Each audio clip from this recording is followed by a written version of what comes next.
اعوذ باللہ من الشیطان الرجیم، بسم اللہ الرحمن الرحیم۔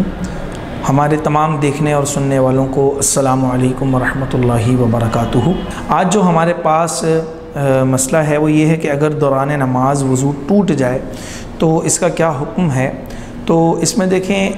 دو طریقے سے ایک نماز ادا کی جاتی ہے، ایک تو باجماعت اور ایک جو ہے وہ تنہا اکیلے۔ اور ایک اور چیز آپ یہاں پر نوٹ کریں کہ اگر آپ کو کوئی اس قسم کا مسئلہ ہے جس میں آپ کو کوئی حاجت ہو، مثال کے طور پر آپ کو بھوک بہت زیادہ لگ رہی ہے، اس وقت نماز ادا کر رہے ہیں تو یہ مکروہ ہے، یا آپ کو قضاء حاجت کا معاملہ ہے اور آپ نماز ادا کر رہے ہیں تو یہ بھی مکروہ ہے۔ لہٰذا آپ ان تمام چیزوں سے پہلے فارغ ہو جائیں، پھر اس کے بعد آپ نماز ادا کریں تاکہ یہ مسئلہ درپیش نہ ہو، اس سے یعنی کہ ممکن حد تک بچنے کی کوشش کریں۔ لیکن اگر پھر بھی کسی وجہ سے کوئی بھی عذر، یعنی کہ جسم سے خون نکل جائے یا ریح خارج ہو جائے یا اور کوئی دیگر مسئلے مسائل نماز کے اندر ہو جائیں جس کی وجہ سے وضو ٹوٹ جائے، تو اگر آپ باجماعت نماز ادا کر رہے ہیں تو آپ نے کرنا یہ ہے کہ آپ کی جہاں سے مثال کے طور پر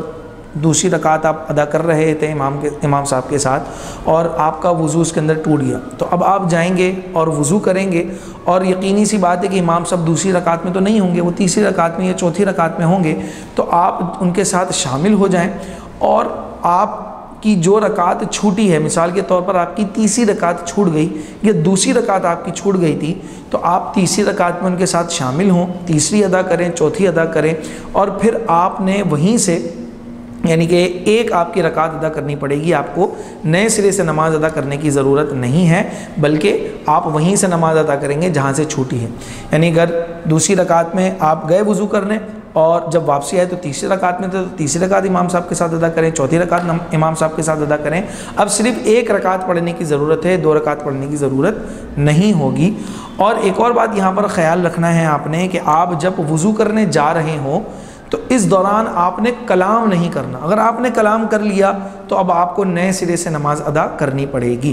پھر اس کے بعد اگر آپ تنہا نماز ادا کر رہے ہیں اور اس طرح کا معاملہ درپیش ہو تو آپ جائیں گے اور وضو کر کے واپس آئیں گے اور وہیں سے نماز ادا کریں گے۔ لیکن علماء کرام یہ فرماتے ہیں کہ بہتر اور مناسب یہ ہے کہ آپ نئے سرے سے، اگر تنہا بھی ہیں تو نئے سرے سے ہی نماز ادا کریں تاکہ آپ کے ذہن میں کوئی خدشہ، کوئی خیال، کوئی وسوسہ نہ پیدا ہو اور آپ یہ سوچتے رہیں کہ نماز ادا ہوئی یا نہ ہوئی۔ تو بہتر اور مناسب یہ ہے کہ آپ وضو کرنے جائیں، اور اگر وہیں سے واپسی آپ نے شروع کرنی ہے تو اس بات کا خیال رکھنا ہے کہ یہ جاتے ہوئے اور وضو ادا کرنے کے بعد واپس آتے تک آپ نے کسی سے کلام، کسی سے بات نہیں کرنی، کوئی جملہ ادا نہیں کرنا، وگرنہ آپ کو نئے سرے سے نماز ادا کرنی پڑے گی۔ اور اگر نئے سرے سے نماز کا آپ نے اعادہ کر لیا ہے، سوچ لیا ہے، ارادہ کر لیا ہے، تو آپ وضو کر کے آئیں اور نئے سرے سے نماز ادا کر لیں۔ باجماعت نماز کے اندر اگر آپ ہیں تو اس میں ایک چیز یہ خیال رکھنا ہے کہ اگر آپ پہلی صف میں یا دوسری صف میں ہیں اور پیچھے مزید بہت ساری صفیں ہیں تو آپ اس کو نکلتے ہوئے جا سکتے ہیں۔ اگر وہاں سے نکلنا ممکن نہیں ہے تو آپ یا تو وہیں پر ٹھہرے رہیں یا پھر نماز کو اسی طرح ادا کر لیں، بغیر یعنی کہ سمجھ لیں اس کی نقل کر لیں، تاکہ لازمی سی بات ہے کہ بعض اوقات بندہ اس طرح کے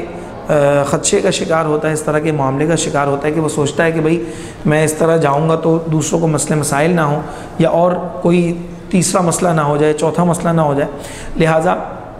بہتر تو یہی ہے کہ آپ جو ہے وہ جو صفیں ہیں ان سے نکل کر آپ وضو کرنے جائیں اور واپسی جہاں پر جگہ مل رہی ہے وہیں پر نماز ادا کر لیں۔